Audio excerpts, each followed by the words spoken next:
اعوذ باللہ من الشیطان الرجیم بسم اللہ الرحمن الرحیم وما يعلمان من احد حتى يقولا انما نحن فتنة فلا تکفر۔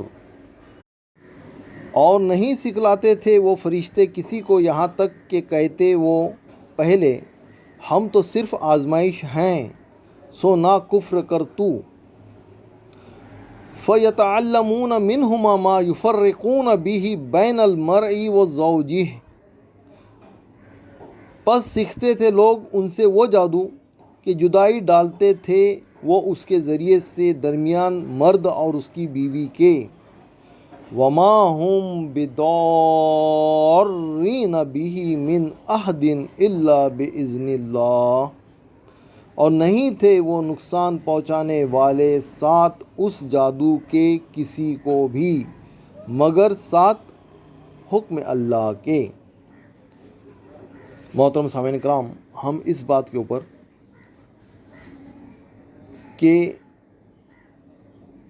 اللہ تبارک تعالیٰ میاں بیوی کے بارے میں فرماتا ہے کہ وَجَعَلَ بَيْنَكُمْ مَوَدَّةً وَرَحْمَةً، وَجَعَلَ بَيْنَكُمْ مَوَدَّةً وَرَحْمَةً، اور تمہارے درمیان مودت اور رحم دلی پیدا کر دی۔ یہ آیت کریمہ اس بات پر دلیل ہے کہ جادو کی کوئی حقیقت ہے، نیز یہ کہ جادو اللہ تعالیٰ کے اذن یعنی اللہ تعالیٰ کے ارادے سے نقصان دیتا ہے۔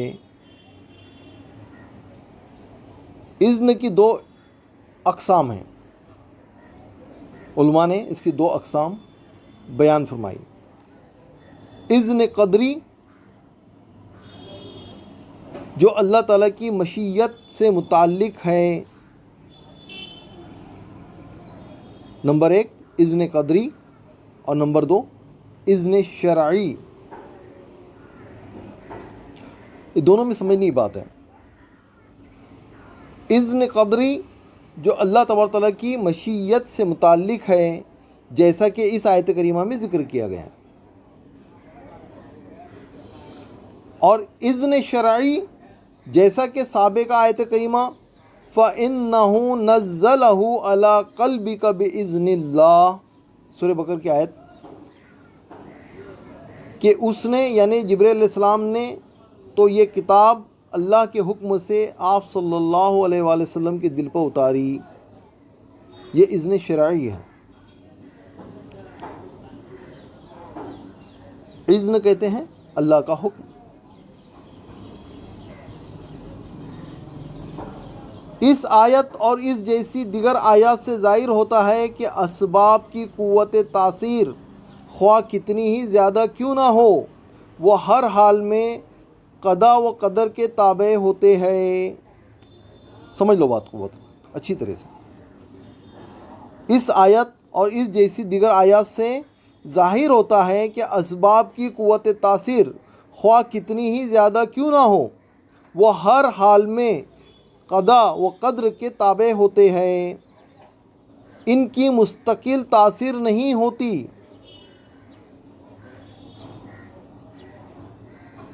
افعال العباد کے بارے میں امت کے فرقوں میں کوئی بھی اس اصول کے مخالفت نہیں کرتا سوائے قدریہ کے۔ قدریہ ایک فرقہ ہے۔ اب دیکھیے دو گمراہ کن فرقے ہیں، ایک ہے قدریہ اور دوسرا ہے جبریہ۔ یہاں پر سمجھنے کی بات ہے۔ قدریہ اس فرقے کو کہتے ہیں جو تقدیر کا انکار کرتا ہے۔ قدریہ اس فرقے کو کہتے ہیں جو قضا و قدر یعنی تقدیر کا منکر ہے، انکار کرتا ہے۔ اور جبریہ یہ دوسرا وہ فرقہ ہے جس کا اعتقاد ہے کہ انسان کو اپنے اعمال و افعال پر کوئی اختیار نہیں، انہیں جو کچھ ہونا ہے تقدیر میں ہونا ہے اور اسی کے مطابق چلنا ہے سب معاملہ۔ تو یہ دونوں فرقے جو ہے گمراہ کن ہیں، قدریہ اور جبریہ، یہ دونوں ہی فرقے گمراہ کن ہیں۔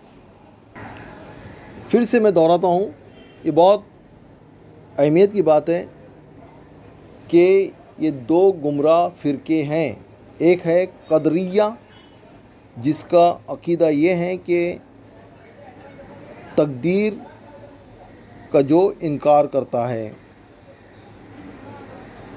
قدریہ ایک فرقہ جو قضاء و قدر یعنی تقدیر کا منکر ہے، اور جبریہ یہ دوسرا فرقہ ہے جس کا اعتقاد ہے کہ انسان کو اپنے اعمال و افعال، اعمال جو وہ عمل کرتا ہے، اور افعال کام، وہ جو کام کرتا ہے اس پر کوئی اختیار نہیں،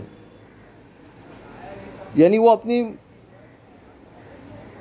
مرضی سے کچھ نہیں کر سکتا، جو کچھ اس کے تقدیر میں لکھا ہوا وہی ہوتا ہے۔ تو قدریہ ایک فرقہ جو قضاء و قدر یعنی تقدیر کا منکر ہے، اور جبریہ ایک فرقہ جس کا اعتقاد ہے کہ انسان کو اپنے اعمال و افعال پر کوئی اختیار نہیں۔ تو قدریہ یہ سمجھتے ہیں کہ اسباب کی تاثیر مستقل ہوتی ہے اور وہ مشیت الہی کے تابع نہیں ہوتے، نعوذ باللہ۔ چنانچہ انہوں نے بندوں کے افعال کو اللہ تعالیٰ کی قدرت سے خارج کر دیا، اور اس طرح وہ کتاب اللہ، سنت رسول صلی اللہ علیہ وآلہ وسلم اور صحابہ و تابعین کے اجماع کی مخالفت کے مرتکب ہوئے۔ یہ قدریہ والے، ٹھیک ہے۔ تو یہ دونوں گمراہ کن فرقے جو وجود میں آئے تھے، یہ ان کے متعلق میں نے آپ لوگ کو ایکسپلینیشن دے دیا۔ پھر اللہ تبارک تعالیٰ نے جادو کے علم کا ذکر کرتے ہوئے فرمایا کہ جادو میں نقصان ہی نقصان ہیں، اس میں کوئی دینی یا دنیاوی منفعت نہیں ہوتی، دنیاوی فائدہ نہیں ہوتا، جس طرح بعض گناہوں میں دنیاوی منفعت ہوتی ہے۔ مثلا اللہ تبارک تعالیٰ نے شراب اور جوئے کے بارے میں فرمایا، ارشاد باری تعالیٰ ہے، سورہ بقرہ ہی کی آیت 219 ہے کہ قل فیہما اثم کبیر ومنافع للناس واثمہما اکبر من نفعہما، کہ کہہ دیجئے کہ شراب اور جوئے میں بڑا گناہ ہے اور لوگوں کے لیے کچھ فائدے بھی ہے، البتہ ان کا گناہ ان کے فائدے کی نسبت زیادہ بڑا ہے۔ ان کے مقابلے میں یہ جادو تو ضرر محض ہے، یعنی صرف نقصان ہی نقصان ہے، اور اصل میں اس کا کوئی داعیہ نہیں۔ اب اس کا یہ مطلب نہیں ہے کہ جو ہے تو شراب اور جوا جو ہے تو وہ حلال ہو گیا، بلکہ وہ حرام کام ہے۔ بس یہ جادو تو ضرر محض ہے اور اصل میں اس کا کوئی داعیہ نہیں۔ تمام منہیات یا تو ضرر محض کی حامل ہے، منہیات یعنی جو اللہ تبارک تعالیٰ نے جن کاموں سے روک دیا ہے،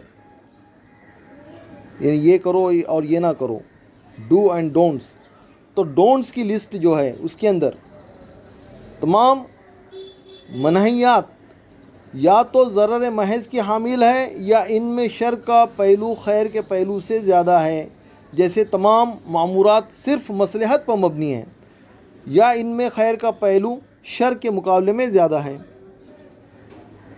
وَلَقَدْ عَلِمُوا، یعنی یہود نے جان لیا ہے، لَمَنِ اشْتَرَاهُ، جس نے اسے خریدا، یعنی اس جادو کو جس نے خریدا، یعنی انہوں نے جادو کے علموں میں اس طرح رغبت کی جیسے تاجر مال تجارت کے خریدنے میں رغبت رکھتا ہے۔ مَا لَهُ فِي الْآخِرَةِ مِنْ خَلَاقٍ، یعنی آخرت میں ان کا کوئی حصہ نہیں، جس نے جادوگری یا جادو ٹونا سیکھا اس کا آخرت میں کوئی حصہ نہیں، بلکہ یہ جادو آخرت میں عذاب کا موجب ہوگا۔ یہ کرنی کوٹال جو ہم کہتے ہیں آپس عام لفظوں میں، ان تمام کا کرنے والا اس کا جو ہے آخرت میں کوئی حصہ نہیں، وہ جہنمی ہوگا۔